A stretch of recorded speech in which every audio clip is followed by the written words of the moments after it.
Welcome to the channel.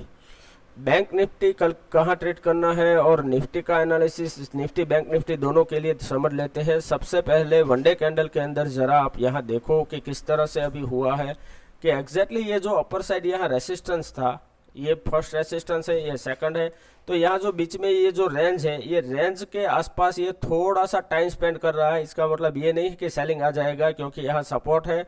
तो थोड़ा सा ये ट्रैप के तरह सिनेरियो होके ये वापस से अपर साइड चला गया है। तो अभी भी मार्केट बुलिश ही है, क्योंकि यहाँ से ये वीक बना के अपर साइड क्लोजिंग दिया है। ठीक है, अभी 15 मिनट चार्ट के अंदर समझो बैंक निफ्टी क्लोजिंग देखो, एग्जैक्टली 46,000.85 पे क्लोजिंग आया है और 91.40 का प्लस क्लोज आया है। तो अभी ये एटलीस्ट है तो बुलिश ही, क्योंकि यहाँ जो है वो बहुत छोटी रेंज के अंदर अपर साइड इसने अपने आप को मैनेज करके क्लोज दिया है।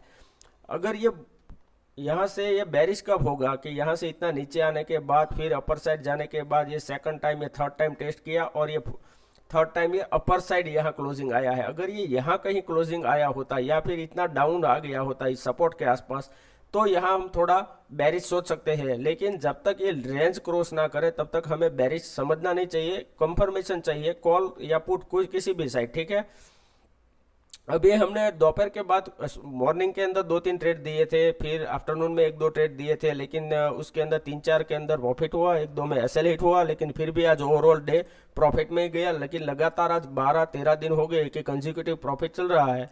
अभी यहाँ से 5 मिनट चार्ट में देखो कि लगातार यहाँ से क्या हुआ कि फर्स्ट टाइम सपोर्ट लिया, ये जो ब्रेकआउट दिया था यहाँ से, फिर अपर साइड गया तो ये रेसिस्टेंस था, फिर से ये अगेन सपोर्ट लिया, फिर से रेसिस्टेंस लिया, सपोर्ट लिया, रेसिस्टेंस। तो इसी पूरी पैनल में यहाँ मार्केट अभी फंस गया है। तो जब तक ये रेंज ब्रेकआउट या ब्रेक डाउन ना दे तब तक हमें कुछ एग्रेसिव क्वांटिटी में ट्रेड नहीं करना है।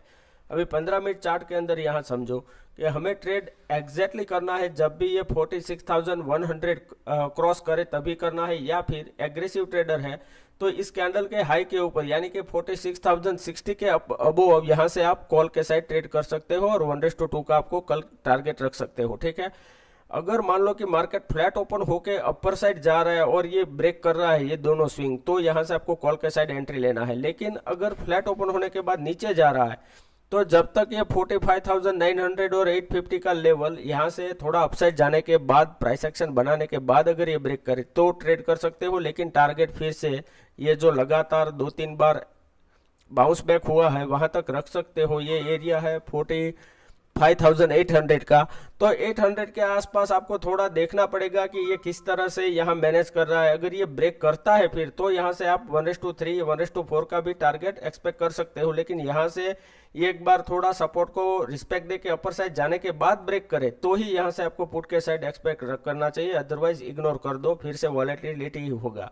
तो जब तक ये रेंज में मार्केट कल मोमेंटम कर रहा है, नो ट्रेड ये बेटर है, अदरवाइज ये वॉलेटिलिटी में फंस के सिर्फ एसएल ही हिट होने वाले हैं। ठीक है, अभी दूसरा पॉइंट, मान लो कि डायरेक्ट मार्केट गैप अप खुल रहा है 46,050 के अबव साइड, तो यहाँ से ये मार्केट अगर 1 मिनट सस्टेन करके अपर साइड जा रहा है तो कॉल के साइड एंट्री करो। अगर ये नीचे आ रहा है तो फिर एज एक्सप्लेन यू फर्दर कि यहाँ से पहले ये रेंज के अंदर अगर फंसेगा तो फिर से वॉलेटिलिटी होगा, तो ये रेंज में आ गया तो नो ट्रेड। ठीक है, अगर मान लो कि मार्केट गैप डाउन खुल रहा है डायरेक्टली 45,900 या 800 के आसपास, तो यहाँ भी आपको 1 मिनट सिर्फ वेट करना है। अगर ये यहाँ से डायरेक्टली नीचे जा रहा है तो यहाँ से पुट बाय कर सकते हो। लेकिन यहाँ नीचे आने के बाद अपर साइड जाने के बाद ये 45,800 क्रॉस करे तो यहाँ आपको 1:2 1:3 का आराम से टारगेट मिल सकता है पुट के साइड। ठीक है, लेकिन यहाँ से अगर गैप डाउन खुल के डायरेक्टली अपर साइड जा रहा है तो ट्रेड मत करो। ये वॉलेटिलिटी के अंदर कॉल के साइड ट्रेड में पैसा मिल सकता है, लेकिन एसएल हिट होने के ज़्यादा चांसेस रहेंगे। ठीक है,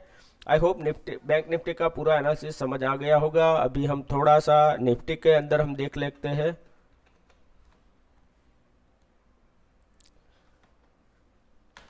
एज कंपेयर टू निफ्टी भी अभी स्ट्रांगली है, लेकिन अभी इसमें वनडे कैंडल के अंदर थोड़ा सा आप यहाँ देखो कि निफ्टी के अंदर कैसा है। बैंक निफ्टी से निफ्टी बहुत स्ट्रांग है, एग्जैक्टली लाइफ टाइम हाई के आसपास है कि यहाँ से इसने तो अपर साइड गया, थोड़ा पोज लिया, फिर से अपर साइड गया, यहाँ ब्रेक डाउन ब्रेकआउट करने के बाद थोड़ा सा नीचे आके अभी सपोर्ट ले लिया है, तो अभी ये सपोर्ट एरिया पे है, यहाँ से हम इसको बेरिश नहीं कह सकते, यहाँ से ये तुरंत अपर साइड चला गया है, तो यहाँ अभी भी आपको कॉल के साइड ही ज़्यादा देखना चाहिए। हो सकता है कल यहाँ फिर से यहाँ थोड़ा सा सेलिंग आ जाए, लेकिन ये फिर भी ये सेलिंग के लिए हम इंटरेस्टेड नहीं है।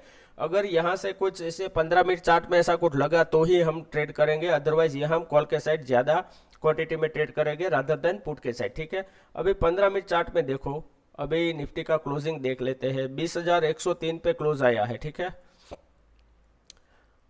तो यहाँ एक आपको पिक्चर परफेक्ट एरिया दिखेगा कि जिस तरह से यहाँ से फर्स्ट टाइम जो सेलिंग आया, फिर ये वॉलेटिलिटी में यहाँ फंस गया, फिर ये ब्रेकआउट दिया, फिर से अगर अपर साइड गया तो ये थोड़ा सा हायर हाइस बनाया और डायरेक्टली सेलिंग आया, लेकिन सेलिंग ये जो रेंज बना के ब्रेकआउट दिया था और अगले दिन गैप अप खुला था आज, तो वही रेंज के अंदर अभी भी क्लोजिंग आया है। तो ये जब भी ये रेंज अपर साइड ब्रेक होगा तो आपको कॉल के साइड यहाँ से ट्रेड करना है।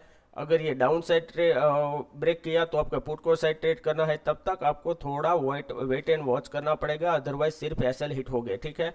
अभी वो किस तरह से करोगे कि मान लो कि मार्केट फ्लैट ओपन हो रहा है यहाँ से, और जैसे ही ये 20,130 या 140 क्रॉस कर रहा है, आपको कॉल के साइड ट्रेड करना है, स्मॉल स्टॉप लॉस से 1:2 का टारगेट रखना है और वो आपको मिल जाएगा। अगर यहाँ फ्लैट ओपन होने के बाद नीचे जा रहा है तो नो ट्रेड, वो ट्रेड आपको कब करना है, जब भी ये एरिया क्रॉस करे, यानी कि 20,050 का एरिया जब तक क्रॉस ना करे ये पूरा एरिया, तब तक आपको पुट के साइड ट्रेड करना नहीं है। अगर मान लो कि गैप अप खुल रहा है डायरेक्ट मार्केट यहाँ पे, तो आपको वेट करना पड़ेगा 1 मिनट, क्योंकि यहाँ अपर साइड 50-60 पॉइंट पे रेसिस्टेंस है, 50-60 पॉइंट नीचे पे सपोर्ट मिल जाएगा। तो हो सके तो सेफ ट्रेडर यहाँ से दूर रहे, ये ट्रेड इग्नोर कर दे। लेकिन अगर यहाँ ट्रेड इस तरह से कर सकते हो कि अगर ये 1 मिनट सस्टेन करके डायरेक्ट अपर साइड जाता है तो यहाँ स्कैल्पिंग के लिए कॉल के साइड ट्रेड करो, और अगर ये डायरेक्टली नीचे आ रहा है तो यहाँ स्कैल्पिंग के लिए पुट के साइड आप ट्रेड कर सकते हो, और यहाँ क्लोजिंग के आसपास आके कहीं पे वेट कर सकता है। जैसे कि आज यहाँ से ये नीचे आया और ये कल के क्लोजिंग के आसपास पूरा दिन इसने टाइम स्पेंड कर दिया, और सिर्फ ये ट्रैप था कि सबको लगा कि इसका लो ब्रेक किया है पुट के साइड, लेकिन तुरंत ये बाउंस बैक हो गया। इसीलिए हमने पुट के साइड बहुत कम ट्रेड दिया था, क्योंकि इतना हायर हाइज पे कभी भी पुट के साइड ट्रेड नहीं करना चाहिए, चाहे आपको कुछ भी 200-300 पॉइंट दिखाए, लेकिन एटलीस्ट वो कभी भी कहीं भी किसी भी लेवल से बाउंस बैक हो सकता है, ठीक है। अगर मान लो कि मार्केट गैप डाउन खुल रहा है डायरेक्ट इसी रेंज के अंदर, और अगर 1 मिनट भी यहाँ से अपर साइड गया तो यहाँ कॉल के साइड थोड़ा रिस्की ट्रेड होगा, लेकिन यहाँ आपको स्कैल्पिंग का ट्रेड मिल सकता है। लेकिन डायरेक्टली अगर नीचे जा रहा है तो यहाँ आपको पुट के साइड अच्छा ट्रेड मिल सकता है, और आपको इसका टारगेट मिलेगा 19,980 से लेके 20,000 तक का आपको टारगेट यहाँ आसानी से मिल सकता है, ठीक है। और एक ये डिस्क्लेमर है कि ये जो भी ट्रेड्स है ये अपने विचार है, मैं यहाँ किसी को ये ट्रेड का रिकमेंडेशन नहीं दे रहा हूँ, ये अपनी रिस्पॉन्सिबिलिटी पे ट्रेड करो, अपने फाइनेंशियल एडवाइजर से कांटेक्ट करने के बाद ही ट्रेड करें, ठीक है। अगर वीडियो अच्छा लगा है तो प्लीज़ लाइक कीजिए, शेयर कीजिए, कमेंट कीजिए। Thank you very much.